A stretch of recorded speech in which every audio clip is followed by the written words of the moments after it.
Ya, gue baru aja menyaksikan sebuah film yang merupakan perkawinan antara storytelling film-film barat action fantasy dengan anime-anime asal Jepang action fantasy ya. Judulnya The Lord of the Rings, The War of Rohirrim ya. Aduh, ini gue suka banget sih filmnya gitu. Jadi secara kemasan, cerita, visual, dan lain sebagainya itu menurut gue unik banget gitu. Pengen gue bahas lah ya di video kali ini. Tapi sebelum kesana gue pengen sinopsisnya terlebih dahulu. Jadi ini tuh merupakan spin-off dari trilogi Lord of the Rings gitu. Ini berlatar 183 tahun sebelum petualangannya si Frodo Baggins gitu. Jadi di Rohan, kerajaan Rohan yang di rajanya ya, yaitu Helm Hammerhead beserta dengan keluarganya dan putrinya bernama Hera, tokoh utama dari film ini. Mereka tuh harus mempersiapkan diri dari tantangan perang seorang antagonis bernama Wolf, karena si Wolf ini tuh ingin membalaskan dendam atas kematian ayahnya gitu. Nah, jadi di sepanjang film malah 2 jam lebih sedikit ya. 2 jam lebih sedikit tuh ya udah gimana taktik perangnya si Wolf dalam menyerang Helm Hammerhand dan Hera gitu. Nah, di situ kayak tarik ulur dan strateginya tuh dieksplor lah sepanjang film. Itu gue suka banget gitu. Dan ya gue langsung aja lah ya masuk ke poin pertama yang gue suka dari film ini. Jelas dari penulisannya gitu. Ketika trilogi dari The Lord of the Rings yang awal banget ya, itu kan secara kemasan cerita sangat besar sekali world buildingnya. Ada manusia, ada elf, ada penyihir, ada makhluk-makhluk lainnya, dwarf, dan segala macamnya dengan konfliknya juga dikemas tuh sangat kompleks dan seru. Nah, di The War of Rohirrim ini mereka tuh kayak tone down. Kita mulai dari sesuatu yang grounded yuk gitu. 183 tahun yang lalu tuh apa ya kira-kira ya masalahnya ya? Oh, ya udah masalah seputar manusia-manusianya aja gitu. Jadi di kerajaan Rohan ada beberapa house gitu ya. Beberapa clan lah ya bilangnya. Dari beberapa house ini ada ingin perebutan tahta gitu. Jadi ada ego, ada egois, serakah, terus kayak dendam atau benci. Ya udah perasaan-perasaan yang sangat normal lah dari manusia diracik sedemikian rupa. Ya udah ceritanya bisa jadi seperti ini nih gitu. Nah, dimasukin lah kedua karakter utamanya gitu. Jadi ada Hera sebagai protagonis utama, sama ada Wolf ya sebagai si antagonis utama gitu. Kalau Hera ini gue ngelihat gue suka banget ya. Dia sebagai heroine, sebagai main karakter perempuan wanita gitu ya. Dia secara penulisan karakter tuh nggak zero to hero banget. Jadi dia basicnya tuh udah ada, tapi yang namanya perempuan dieksplor tuh berkaitan dengan perasaan dan kegelisahannya terhadap situasi yang harus dia alami gitu. Jadi concernnya tuh ada di situ, gimana dia harus menerima sebuah tanggung jawab dan lain sebagainya.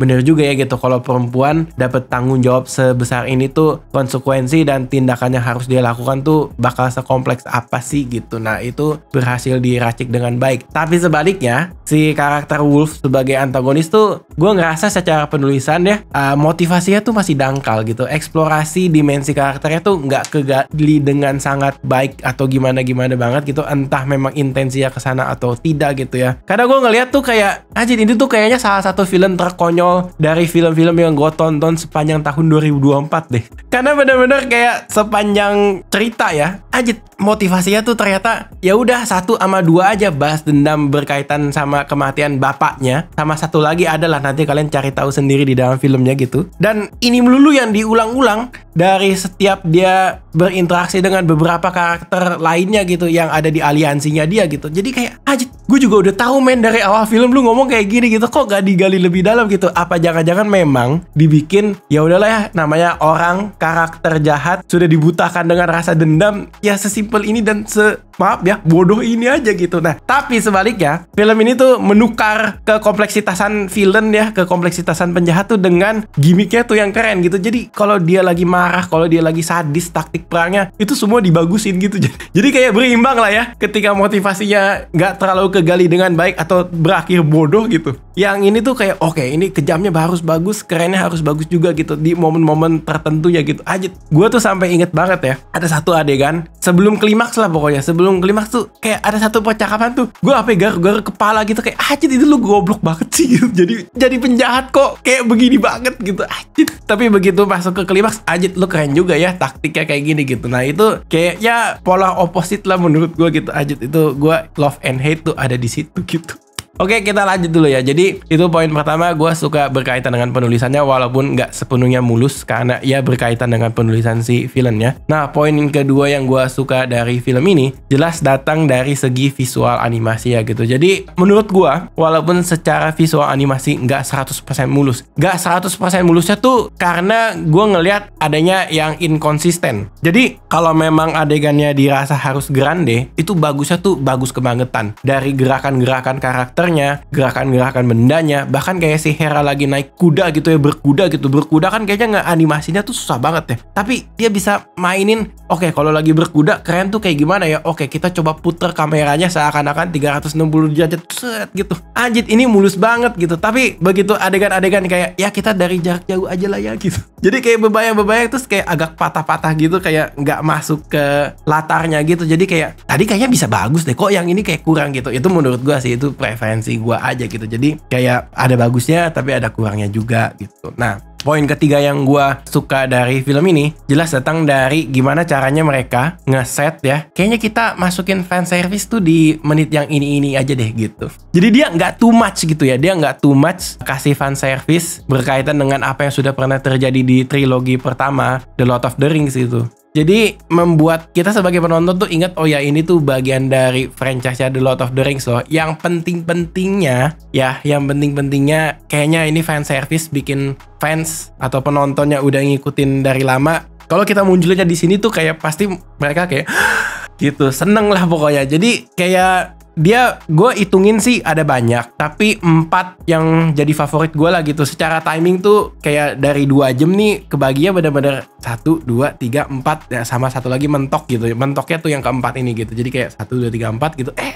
Gitu. Itu tuh seru banget sih gitu. Nah, gue pengen masuk ya ke satu poin tambahan lagi yang katakanlah gue kayak kurang serak atau kurang suka lah dari film ini gitu. Tadi kan gue udah sempet bilang berkaitan dengan penulisan filmnya, berkaitan dengan beberapa adegan animasinya yang kayak kurang mulus gitu. Nah, satu lagi nih poin terakhir yang gue kurang suka atau ya bisa diperdebatkan lah ya. Gue tuh ngeliat gini, ketika film ini secara kemasan tuh kayak menggabungkan antara penceritaan barat dan penceritaan Jepang gitu ya, anime gitu. Gue tuh seneng mereka tuh memang berhasil bikin banyak sekali adegan dramatis dan heroik yang intentional gitu. Intentional, oke, ini bakal dramatis, ini bakal heroik nih secara adegan gitu. Tapi, ada tapi ya guys. Ada beberapa adegan sebelum muncul momen heroik dan dramatisnya kan perlu build up gitu kan ya. Perlu build up 1 adegan, 2 adegan, 3 adegan sampai dengan adegan golden scene-nya nih. Nah, menurut gue ada beberapa adegan di pertengahan film lah ya. Build up-nya tuh sedikit tidak masuk akal gitu. Jadi kayak out of nowhere tiba-tiba banget kok tiba-tiba bisa begini gitu. Kok tiba-tiba situasinya memaksa beberapa karakter utama atau beberapa karakter sentral tuh terjebak situasi yang seperti apa hanya untuk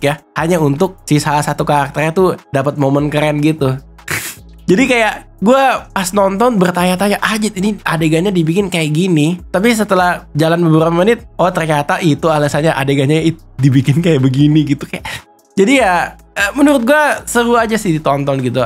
Asalkan kalian asik dan seneng-seneng aja ya, dalam keadaan hati have fun gitu, atau menerima segala sesuatu yang mungkin terjadi di dalam film tanpa perlu dipikirin terlalu gimana-gimana banget. Gue rasa sih masih jalan-jalan aja gitu secara adegannya gitu. Karena memang intensinya adalah gimana caranya mereka bikin adegannya dramatis dan heroik gitu. Itu kayak resep utamanya mereka atau pilar atau tulang punggungnya lah gitu. Ada banyak hal yang gue suka dari film ini, jelas dari gimana caranya mereka bikin adegannya tuh seakan-akan seperti anime, tapi di saat yang bersamaan ini tetap seperti film-film yang diceritakan ala film-film fantasy dan action barat lah gitu. Gue juga ngelihat secara animasi ya, walaupun kurang mulus, tapi mereka tuh tahu kapan momennya bagus tuh harus ya udah grande lah gitu. Grande ya dibikin adegannya set gitu. Itu berhasil gitu. Mungkin di luar sana ada yang udah nonton punya pendapat yang berbeda atau barangkali sama ya, pengen didiskusin, boleh banget ya tulis aja di kolom komentar gitu. Oke, that's it, gue Ray pamit undur diri. Sampai jumpa di video dari Habis Nonton Film YouTube channel selanjutnya. Bye bye semua. Thank you.